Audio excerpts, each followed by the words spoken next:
জয়দেব মেলার আগে অজয় নদের ওপর অস্থায়ী সেতু তৈরি করতে হবে, এই দাবিতে রাস্তা অবরোধ বিজেপি কর্মী সমর্থকদের। নবনির্মিত অজয় নদীর ওপর তৈরি সেতুর কাছে রাস্তা অবরোধে সামিল হলো বিজেপি কর্মী সমর্থকরা। কাংসার বিদবিহার অঞ্চলে এই অবরোধের জেরে যানজট তৈরি হয়। জয়দেব মেলার দিক পরিবর্তন, সমস্ত কিছু করে দিয়ে পশ্চিম বর্ধমান জেলার যারা মানুষ তাদেরকে করার একটা চেষ্টা চলছে। সেই মেলার ধারাবাহিকতা আমরা বজায় রেখে যেন সেই মেলাকে বিদবিহার অঞ্চল, কাঁকসা অঞ্চল এগোনো হয়। ছাড়াও যদি পশ্চিমবাংলার সেই মেলার ধারাবাহিকতাকে এই জয়দেব শেষ করে দেওয়ার চেষ্টা করা হয়, বহু প্রাচীন মেলা। আমরা আজকে রাস্তায় বসেছি।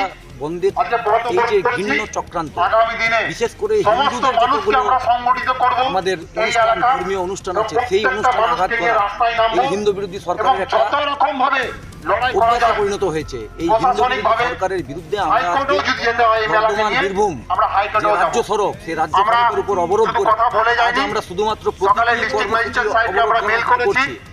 আমরা এখানকার ভিডিওকে ব্যবস্থার জানিয়েছি, পরিবর্তন যদি না হয় আগামী দিনে আমরা জানিয়েছি। বড় আন্দোলন কিন্তু এরপর আমাদের কথা যদি কর্ণপাত না করা হয়, দুর্গাপুর পূর্ব আমরা মন্ডল সভা রাস্তা অবরুদ্ধ করে দেব।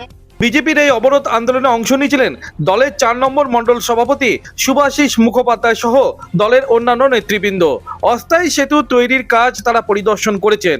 মেলার আগেই রাস্তা তৈরি হয়ে যাবে বলে প্রতিক্রিয়া বিধায়ক নেপাল চন্দ্র ঘোড়ইয়ের। নদীর উপর যে রাস্তাটা ছিল, যেটাকে জয়দেব মেলা সহ এবং অনেক আপনার এখানে যারা ব্যবসায়ী, বিশেষ করে সবজি ব্যবসায়ী, রান্না ব্যবসায়ী যারা আছেন, তারাও কিন্তু এই রাস্তার উপর দিয়ে বিগত দিন থেকে মানে চলাচল করতেন এবং বিভিন্ন পণ্যবাহী জিনিসপত্র তারা এখান থেকে রাস্তা দিয়ে নিয়ে যেতেন। কিন্তু নতুন করে ব্রিজ তৈরি হওয়ার ফলে এই যে অস্থায়ী যেটা সেতু ছিল সেটাকে ভেঙে দেওয়া হয়েছে। কিন্তু আমরা এখানকার মানুষের দাবি, আমাদের বিদবিহার সহ এই কাঁকসার যারা পরিচালনা করেন জয়দেব মেলা, তাদের প্রত্যেকের দাবি এবং সাধারণ মানুষের দাবি যে 10 দিনের মতো রাস্তাটাকে মেরামত করে যাতে জয়দেব মেলাটা সুস্থভাবে হয় তার ব্যবস্থা। অবরোধে খবর পেয়ে মলানদিঘি ফাঁড়ির পুলিশ ঘটনাস্থলে আসে। এরপর অবরোধকারীদের তারা তুলে দেয়।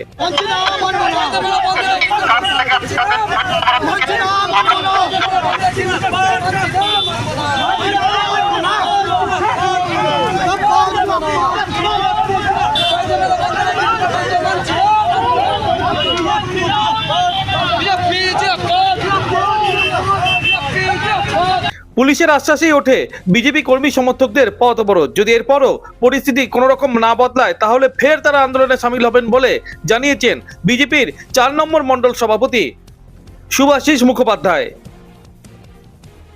কাংসা থেকে অনুরাধা সেনগুপ্তের রিপোর্ট, খাঁটি খবর।